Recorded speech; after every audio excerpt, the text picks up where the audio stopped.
This is my review on Transformers Revenge of the Fallen. I give it a 9 out of 10. I approve this movie. I recommend it. This movie was kind of funny.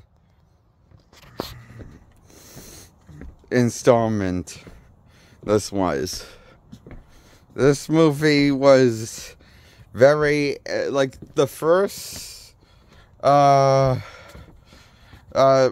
of this movie is also very action-packed and funny. This one is more of a, well, more comedic than the last one. Revenge of the Fallen versus the first one.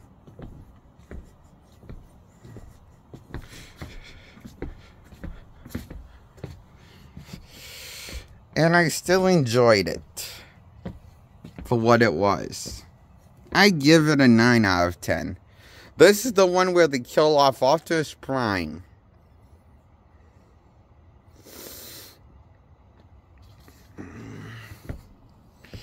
After the first Transformers movie killed off Optimus Prime.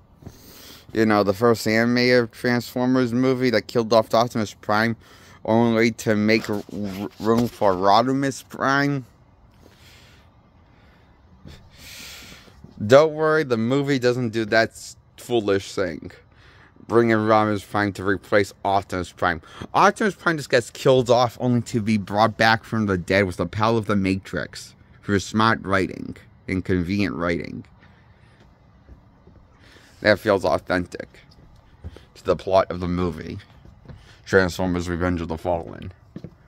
Of the tone it's going for. And I enjoyed this movie.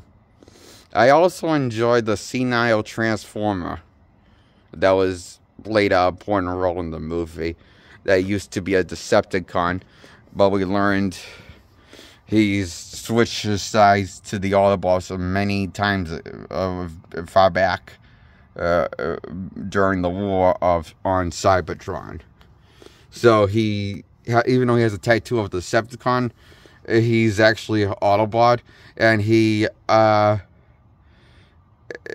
joins Sam and his girlfriend and also the other Autobots on this quest to find the matrix of leadership to resurrect Optimus Prime back from the dead. Because Sam got the idea that maybe we can use this same MacGuffin to bring back Prime back to the dead. So as this Transformer, elderly Transformer that's a bit senile, and it's a little bit of a confused Transformer. Says even though it wasn't meant to do that exact thing exactly, but it could work. Even though it's not meant for that, the Matrix of leadership's not meant to bring back the dead for a Prime, but it could work if hypothetically maybe. So they are going to go on this quest to find the matrix of leadership and bring back Optimus Prime with this MacGuffin. For some reason, when Sam finds it and touches it, it turns to dust. So Sam puts the dust in this little baggie and carries it across the world to Optimus Prime to and try to make sure the Decepticons don't get their hands on the bag of dust. That's meant to bring back Optimus Prime for the. That's meant that can be used. That probably can be used. The only thing to do is just bring Optimus Prime back. And so this is more of a Sam story than this focuses more on Sam's story than the previous movie is more of a Sam story than the previous film, and less of an Optimus Prime story about the Transformers than the previous film comparison. So it dials it back on the things you don't want, and robs you of your and robs you of the things you do want and to see in this movie. Like, for example, Optimus Prime finding the Decepticons and not dying. Why does the movie like to kill off? Why do Why is this? And, you know, I just don't know why. But at least the pixie dust that the matrix of leadership is the pixie dust in this bag. I don't know how many people have seen this movie, but in this bag, this bag has pixie dust. That's pixie dust, basically the matrix of leadership that got turned into dust by when Sam touched it. And the bag gets destroyed all over the place. Sam gets supposedly killed and enter the heaven where the past Council of Primes, I shit you not, are telling Sam from beyond the grave in heaven that he must fulfill his destiny and use the matrix of leadership to stab it into Optimus Prime's chest and say, this is as good of his important life as it's going to get.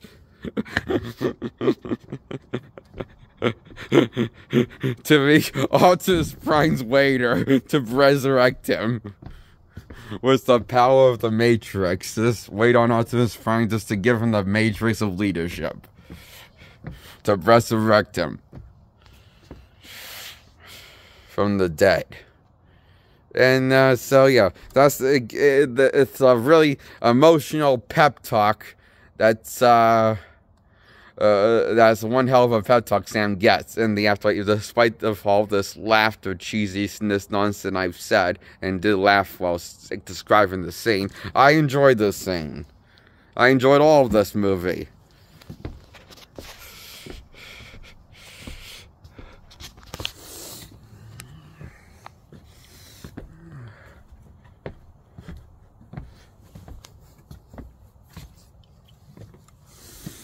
I enjoyed how the Transformers, like with Optimus, working with the military scenes in the movie before he gets killed off are awesome. Awesome classic cinema scenes to rememberable and action-packed. However, I thought the movie kind of started losing momentum and started having pacing problems once they killed off Optimus Prime. And gave him one hell of a way to go out in a glorious battle, him against many Decepticons, and only ending poorly because he got murdered by a bunch of Decepticons, but he went out in a glorious battle, more glorious than what the original Transformers movie tried to do with Optimus Prime.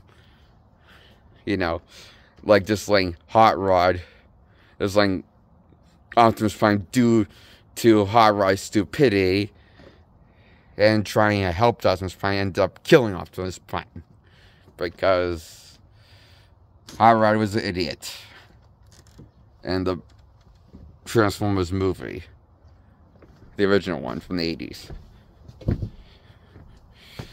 But this movie uses clever writing. This movie tries to use more clever writing than the 80s Transformers movie. Does it have its problems? Yeah, it does.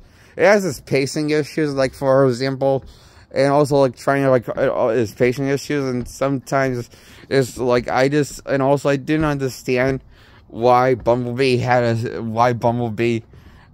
Shia LaBeouf's character thought it was a good. I don't know who would great to separate Sam and Bumblebee's character, played by Shia LaBeouf, because when they get separated, when they had to, the script wants to separate them and tell that Bumblebee, the plot tells Bumblebee that he has to go be with the Autobots. The Autobots work with the Autobots, and Sam needs to do his own thing and go to college and have a real life and not be with the Bumblebee. But yet, for some reason, in Transformers Dark of the fucking Moon, he's complaining, why isn't he working with the Autobots?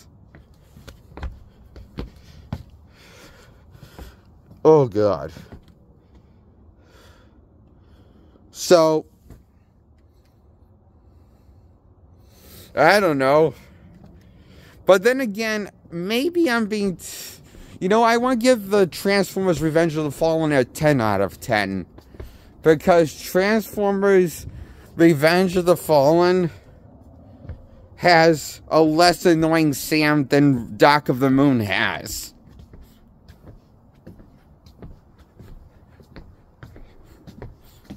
Believe it or not, Dark of the Moon, he gets worse.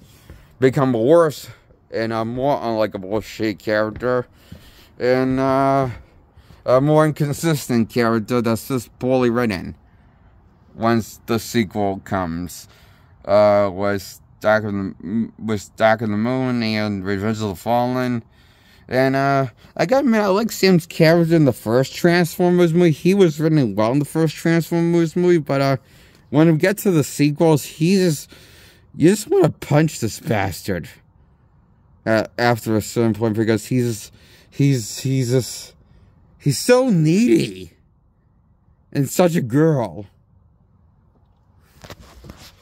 And after a certain point, he kind of becomes one of those characters that craves that whines if it's not going to get the spotlight of a character. Is what Sam becomes in the Transformers sequels. And that's why I give Transformers Revenge of the Fallen a 10 out of 10.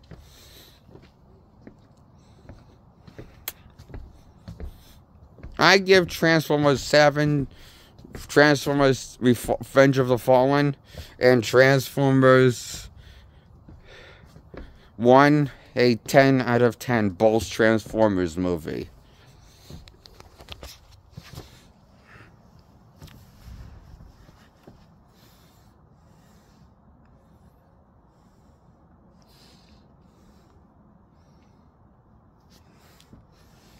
One's more of a face, one's better than the other. I think the first one might be a better movie, but the sequel's not a bad movie. I still thought the sequel's pretty good. It did continue the story, even though it might have made Sam a little annoying and noxious at times. And although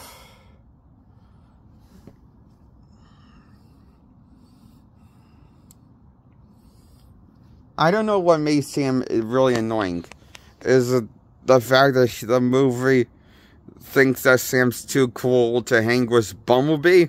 Or is it the fact that the plot thinks that he needs more than one girlfriend of a movie? Or the movie just likes to make him whine for some reason. Often. In the sequel. And in the third one.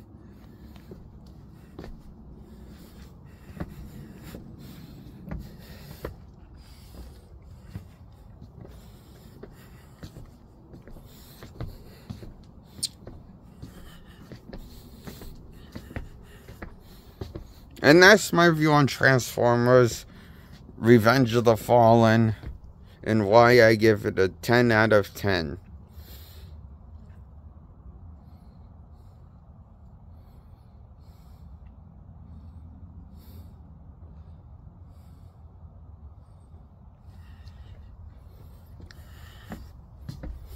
I give Transformers Revenge of the Fallen a 10 out of 10.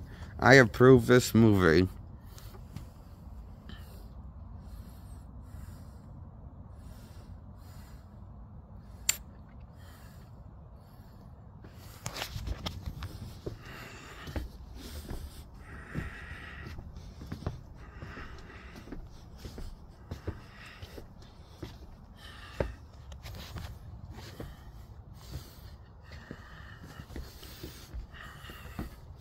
Oh, and I gotta admit, I love the part. This movie is very funny. Like, the scene where Sam is seeing these symbols, the Transformers symbols, that he saw on his grandfather's glasses, and he's hallucinating like his grandfather. And the faces he makes are hilarious. When he's seeing the symbols and trying to act normal around people. In college, when he's interacting with humans, he's trying to act normal.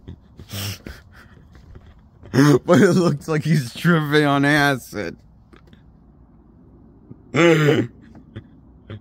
It looks like he's losing his shit, which makes it funny. It's the best part of the Sam character gets. Seeing him make a fool of himself and looking like he's like lost his fucking marbles. It's the best part of the movie with Sam. I lot. And the funniest part of the movie.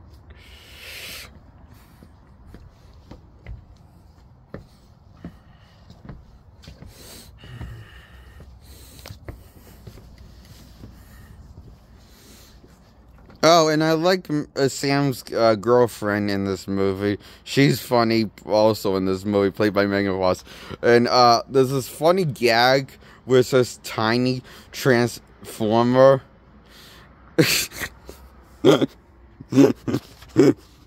Throughout this gag of throughout this movie, there's this gag where this tiny transformer is a Decepticon and Megan Fox character is treating like it's a dog and abusing the fella. It's kind of funny because she like locks the thing up in this little crate like it's a dog. And it's too funny and chains it up and puts a leash on it. It's so funny. Ah.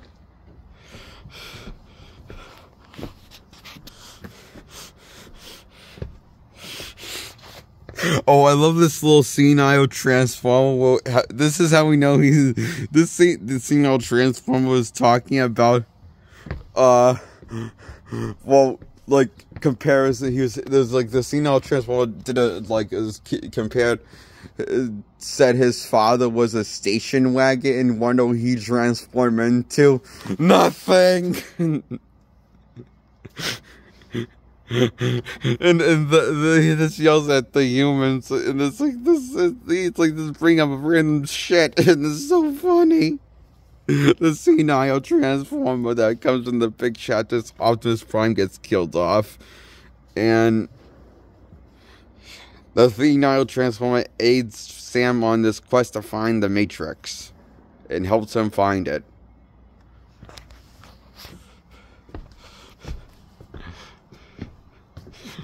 The senile transformer is kind of funny. How? Of a character.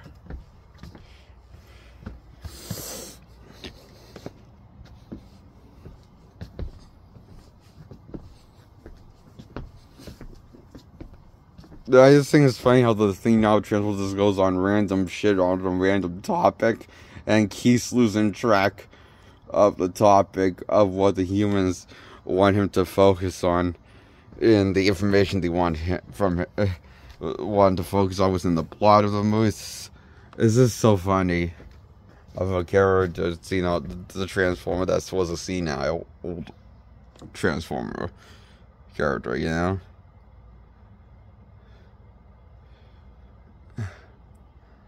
This movie was so fucking hilarious. One of the best comedies I've seen. I give it a 10 out of 10. It's a not a half bad, raunchy PG-13 comedy. Feels like with some action.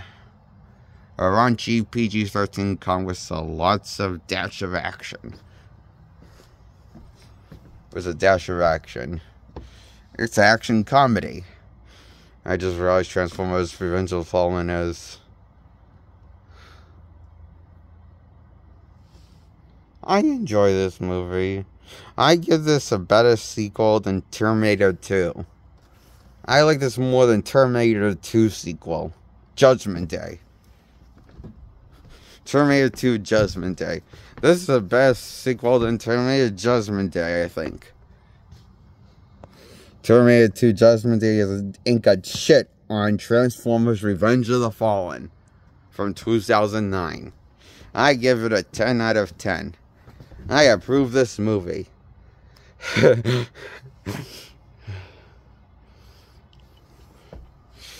So, hit the thumbs up. Hit the subscribe button, please, under my channel. And hit the comment section. Click on the comment section. Tell me what you saw this video of my insight. Did you enjoy this video? Did you enjoy this movie? Which one? I don't care. Comment below, whatever. Bye-bye.